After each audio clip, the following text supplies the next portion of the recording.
Hi everyone, welcome to the Introduction to Classification in Machine Learning. This video is part of Introduction to Classification series. If you are new to this channel, consider subscribing my channel. In this video, we will discuss what is classification. Then we will discuss some main terminologies of classification. Then we will see some classification algorithms and evaluation metrics. And then we will end this video with some real-life applications of classification models. So let's get started. What is classification? The process of predicting a class of given data is called classification. It is a supervised learning approach in which the computer learns from the given data and make new observations or classifications from that data. Classes are also often referred as labels, categories or targets. We can perform this technique on both unstructured and structured data. The main goal of classification is to identify which class or category the new data belongs to. Some of the real-life applications include email spam detection, loan prediction. Now, we will see some terminologies in classification. Classifier: an algorithm that is used to map the input data to a specific category, or that is used to assign class labels to particular data points. Classification model: the model predicts or draws a conclusion from the input data given for training. It will predict the class or category for the data. Feature: a feature is an individual measurable property of the phenomenon being observed.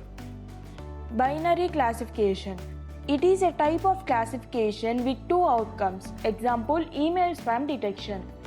Multi-class classification: the classification with more than two outcomes is known as multi-class classification. In this classification, each sample is assigned to one and only label or target. Multi-label classification: in this type of classification, each sample is assigned to a set of labels or targets. Evaluate: this basically means the evaluation of the model, in the other words, classification report, accuracy score, etc. How classification works? Let's try to understand this with an example. Suppose a bank is worried about the potential for loans not to be repaid. So, if previous loan default data can be used to predict which customers are likely to have problems repaying loans, these bad risk customers can either have their loan application declined or offered alternative products. So now, our goal is to create a loan default predictor. To create this loan default predictor, we need to use existing loan default data which has information about the customers such as age, income, debt, etc. Next, we need to build a classifier using this data, and then we need to pass a new customer or potential future default to the model. And finally, we need to label it. In the other words, the data points as defaulter or not defaulter. This is how a classifier predicts an unlabeled test case.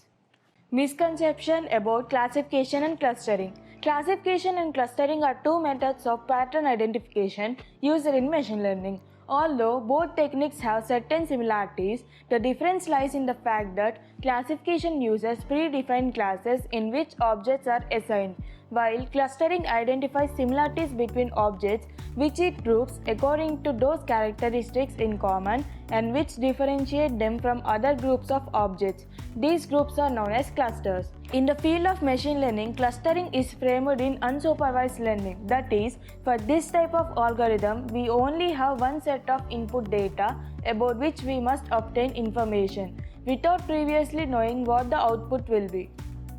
On the other hand, classification belongs to the supervised learning, which means that we know the input data and we know the possible output of the algorithm. Now that we discussed what is difference between clustering and classification, now let's see some of the classification algorithms. Classification algorithms could be broadly classified as the following: linear classifiers, logistic regression, naive Bayes classifier, Fisher's linear discriminant, support vector machines, least square support vector machines, quadratic classifiers, kernel estimation, k-nearest neighbor, decision trees, random forest, neural networks, learning vector quantization. In this series, we will cover each and every algorithm of classification. So, Don't forget to subscribe the channel and hit the bell icon. Now let's discuss what are the types of learners in classification. There are two types of learners in classification as eager learners and lazy learners. Eager learners. Eager learners construct a classification model based on the given training data before receiving testing data. Due to the model construction, eager learners take a long time for train and less time to predict. Examples include decision tree, naive Bayes, artificial neural networks. Lazy learners. Lazy learners simply stores the training data and they wait for the testing data. When testing data appears, they do classification based on the most related data in the stored training data. Compared to eager learners, lazy learners has less training time but more time in predicting. Example, K nearest neighbor, case-based reasoning. Evaluation metrics for classifiers. Imagine that we have an historical data set which shows the customer churn for a telecommunication company. We have trained the model and now we want to calculate its accuracy using the test set. We pass the test set to our model and we find the predicted labels. Now the question is, how accurate is this model? And if not accurate, then how to find insights to the areas that might require improvement. To find the accuracy, we can compare the actual values in the test set with the values predicted by the model, but to find insights, we need to use evaluation metrics. Evaluation metrics provide a key role in the development of a model as they provide insights to the areas that might require improvement.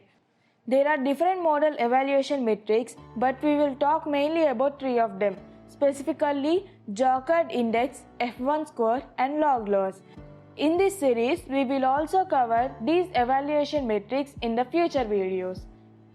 Real-life applications of classification. Email spam classification. Spam filter uses classification to detect unsolicited, unwanted, and virus-infested email and stop it from getting into email inboxes. Bank customers loan pay willingness prediction. Loan pay willingness predictor uses classification to identify customers' willingness to pay loan before or on due date. Cancer tumor cells identification. Detection of CTCs as a liquid biopsy of tumors can be used for early diagnosis of cancers. Classification has been used primarily as an aid to cancer diagnosis and detection. Sentiment analysis. Sentiment analysis is a machine learning tool that analyzes text for polarity from positive to negative. This sentiment analysis can be classified as having a positive or negative feeling based on certain aspects in relation to a query based on terms. Facial key points detection. Facial key points detection can be used as building block in several applications such as tracking faces in images and video, analyzing facial expressions, and many more. Detecting facial key points is a very challenging problem. Classification can be used to solve this type of problem. That's it. If you like this video, leave us a big thumbs up and subscribe to our channel for more updates.